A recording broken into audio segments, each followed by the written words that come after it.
কুরবানির গোশত আমরা কিভাবে বন্টন করতে পারি বা ভাগ করতে পারি এ বিষয়ে আমরা সংক্ষিপ্ত আলোচনা করব ইনশাআল্লাহ। কুরবানিটা মূলত আল্লাহর সন্তুষ্টির জন্য দেওয়া হয়। এটাকে রাসূলুল্লাহ সাল্লাল্লাহু আলাইহি সাল্লাম 3 ভাগ করতে বলেছেন। এক ভাগ নিজের জন্য, এক ভাগ আত্মীয়স্বজন, আর এক ভাগ গরিব অসহায় দরিদ্র মিসকিনের জন্য। কাজেই কুরবানির এই গোশতটা এই 3 ভাগ করাটাই সবচাইতে উত্তম হবে। তবে যদি ভাগে কমও বেশি করা হয় প্রয়োজনের তাগিদে, তাতে দোষের কিছু নাই। যদি এমন কারো হয় যে পরিবারের সংখ্যা বেশি, লোকের সংখ্যা বেশি, তাহলে সে তার পরিবারের জন্য রেখে বাকিটা আল্লাহ রাস্তায় দিয়ে দিবে গরিব অসহায় মিসকিন এবং আত্মীয়স্বজন প্রতিবেশীকে।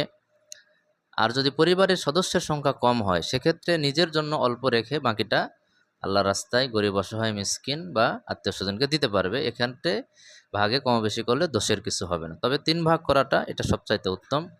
কেননা কুরবানির পশুর এই গোশতে নিজের যেমন হক রয়েছে, প্রতিবেশী, অসহায়, দরিদ্র, গরিব, আত্মীয়স্বজন সকলের হক রয়েছে। সুতরাং আমরা এই বিষয়গুলো খেয়াল রাখবো। কুরবানির এই বিষয়টা যত আপনি দিবেন আল্লাহর রাস্তায় ততই নেকি হবে, ততই আমাদের সবচাইতে বেশি আমরা পুণ্য লাভ করতে পারবো। কেননা ত্যাগেই প্রকৃত সুখ রয়েছে, ভোগে কোনো সুখ নাই। এজন্য আমরা কুরবানির গোশতকে সুষ্ঠুভাবে বন্টন করি, এটা আমাদের সবচাইতে উত্তম বিষয়। এবং অনেক জায়গায় এই কুরবানির গোশত বন্টনকে কেন্দ্র করে নয়ছয় করা হয় এবং আমরা চাই যে যেন নিজেই শুধু খেতে পারি, বছর ভরে ফ্রিজে রাখতে পারি। এটা মূলত কুরবানি নয়। কুরবানিটা মূলত হলো আল্লাহর জন্য ত্যাগ, মানুষকে দিতে পারাটাই এটাই মূলত কুরবানি।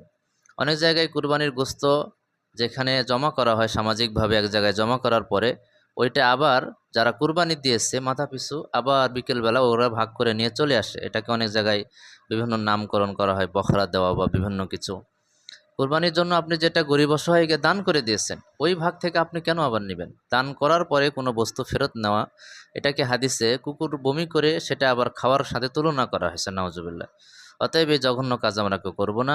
যেটা আমরা আল্লাহ রাস্তায় দিয়ে দিয়েছি ওটা গরিব অসহায় মিসকিনের ভাগ, আত্মীয় স্বজন বা অন্যদেরকে আমরা সুষ্ঠুভাবে যেন এটা বন্টন করতে পারি। আল্লাহ আমাদের বোঝার তৌফিক দান করুন, আল্লাহুম্মা আমিন।